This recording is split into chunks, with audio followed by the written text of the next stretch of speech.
I had plans for this place. I didn't want to buy a piece of property and just leave it as is. I wanted something valuable that would be valuable long after I'm gone. And in my opinion, that's this place. My name's Blaine Morton. Worked at Valero Houston Refinery for 27 years. And at 62, decided I had enough of it and it was time for me to retire, so here I am. We call this the farm, and this is the best place to be as far as I know. All my grandkids, my sons, they come up here and learn lots of life lessons, patience, honesty, hard work. They just have a good time, and that makes my heart sing. We're at the end of a road. I always want to have a place at the end of the road, and this is it. 252 acres of my own little paradise right here.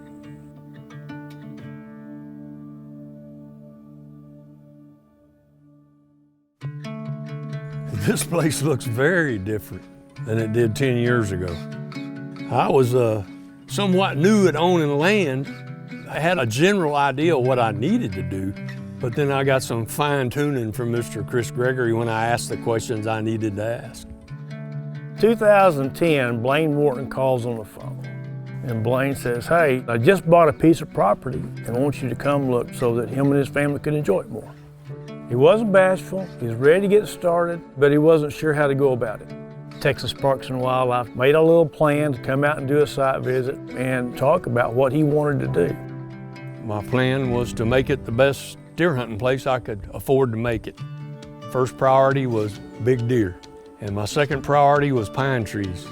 You can do things for the trees, and that benefits wildlife, and you can do things for wildlife, it benefits the trees, so it's kind of a win-win situation.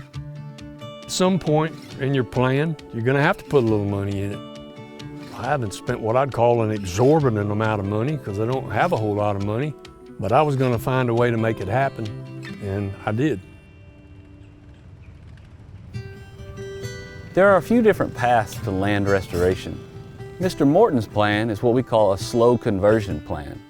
What that means is that he's not immediately going to remove all the vegetation from his site and start completely over with fresh trees. He's going to slowly transition his property over to the native vegetation that would have been here historically. I wasn't sure about how to do it in the beginning, but if you have a certain interest in something, being it owning land or raising honeybees or planting cotton or whatever you want to do, there's some folks that can answer most of those questions you have. Planting longleaf is a good investment. There are more cost-share incentives, both from the government and from nonprofits, to put longleaf in the ground and then manage that longleaf through its rotation. The job of the Texas Longleaf Team is to match landowners with the right experts to get done what they want done on their land. There are agencies and groups all over East Texas that are great resources, and most of them are free. You can learn what you need to and do it yourself if that's what your goal is. We're also finding increasingly that corporations are interested in providing financial assistance to landowners, whether you got 200 acres or 2,000. Regardless of your goal, if you can put a little skin in the game, there's others out there to help. I learned about planting, spraying, and thinning, and then we wound up doing it.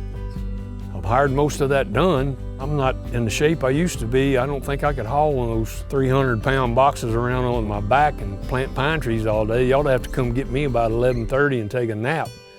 But there's more to it than meets the eye, but it's doable. It's doable. You don't have to be a billionaire to do what's been done here. It's been done pretty much on a shoestring.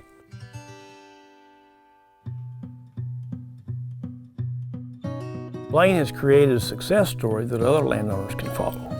He's doing just a phenomenal job of transforming a former timber company property into more of a wildlife-friendly habitat.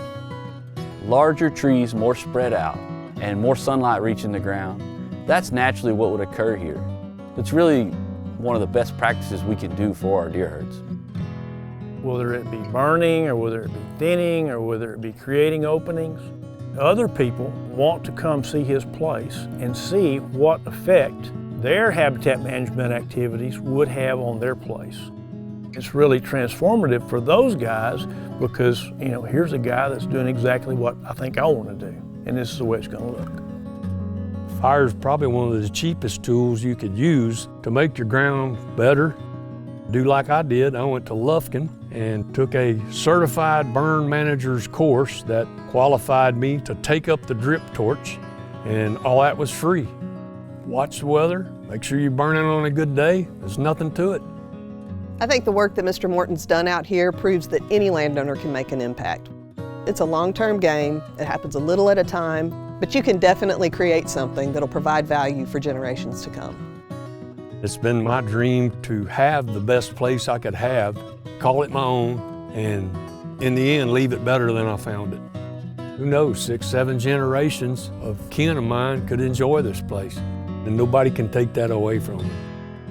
Now, this land here will be my legacy.